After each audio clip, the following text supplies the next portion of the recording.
कल्याण डोंबिवलीमध्ये सुरू असलेल्या घडामोडींवर मनसेचे अध्यक्ष राजू पाटील यांनी एक प्रतिक्रिया दिली आहे. आम्ही शिवसेना आघाडीला पाठिंबा दिलेला आहे, त्यांच्यासोबत सामील झालेलो नाही असं राजू पाटील यांनी म्हटलंय. तर कपटी मित्रापेक्षा दिलदार शत्रू बरा असं म्हणत रवींद्र चव्हाण यांना लक्ष्यही केलंय. त्यासोबतच राजू पाटील नेमकं काय म्हणालेत त्यांच्याशी खास संवाद साधलाय आमचे प्रतिनिधी अमजद खान यांनी. कल्याण डोंबिवली महानगरपालिकेत भाजप आणि शिवसेनेत रस्सीखेच सुरू होती. आता महापौर पदाची सुरट झाल्यानंतर जवळपास निश्चित झाले की शिवसेना शिंदे गटाचा महापौर बसणार आहे. मात्र शिवसेना शिंदे गटाला मनसेने पाठिंबा दिल्यानंतर अनेकांना प्रश्न पडला होता. आपल्यासोबत मनसेने ते राजू पाटील आहेत आणि त्यांच्याशी आपण बोलणार आहोत की शिवसेनेला पाठिंबा देण्यामागच्या नक्की कारण काय आहे. पहिली गोष्ट, आम्ही एक आघाडी स्थापन केलेली आहे. त्याच्यात आम्ही 3 गट सामील आहोत. शिवसेना, शिंदे गट, अजितदादांची राष्ट्रवादी आणि आम्ही, आणि असं मिळून आम्ही एक गट स्थापन केलेला आहे.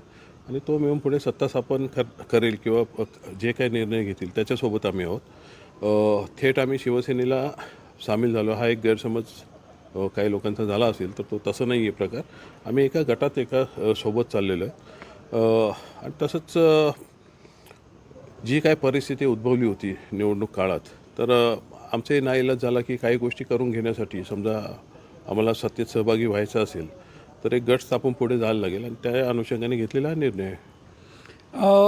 शिवसेना शिंदे गटाच्या जे वर टीका असो किंवा कोणत्याही विषयावर त्यांच्या विरोधात मनसेची भूमिका होती.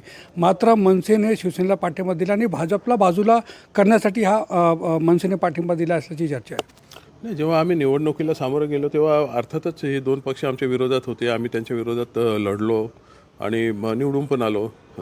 आणि त्या अनुषंगाने ते आरोप प्रत्यारोप झाले होते. परंतु या काही गोष्टी ज्या घडल्या निवडणूक काळात त्या अत्यंत माझ्यासाठी वैयक्तिक पण त्रासदायक होत्या आणि पक्षाला खूप हानिकारक होत्या.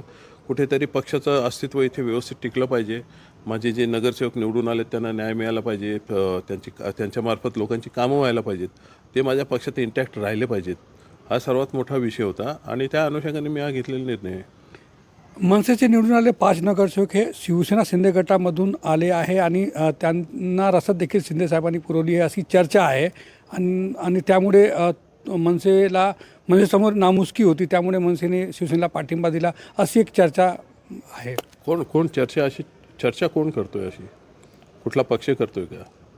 माझा तुम्हाला प्रश्न आहे, कोण चर्चा करतोय?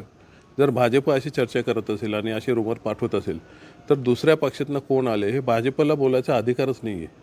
मुळात भाजपच्या 50मध्ये त्यांच्या पक्षातले किती ते त्यांनी बघायला पाहिजे. जेव्हा युती आघाडी होत असताना असे पक्ष तुटतात तेव्हा काही कार्यकर्त्यांना नाराजी होते. अशा वेळेस सगळेच पक्ष त्याच्यातले चांगले कार्यकर्ते शोधून त्यांना उमेदवारी देऊन आपला पक्ष कसा वाढेल आणि ते निवडून येऊन चांगलं काम कसं करतील हे शोधत असतात. त्याप्रकारे आम्ही समजा आमचे संदेश पाटील आहेत, चांगला कार्यकर्ते, 9,000 मताच्या मताधिक्याने तो निवडून आला. तो असंच नाही आला ना, काहीतरी त्याने कार्य केलं असेल, काहीतरी त्याचं तिथे कर्तृत्व असेल म्हणून तो निवडून आलेला आहे. अशी लोक निवडून आम्ही निवडताना पक्षासाठी तो कुठल्या पक्षातनं आला त्यापेक्षा तो व्यक्ती कसा आहे असं बघूनच आम्ही त्याला हे केलेलं आहे.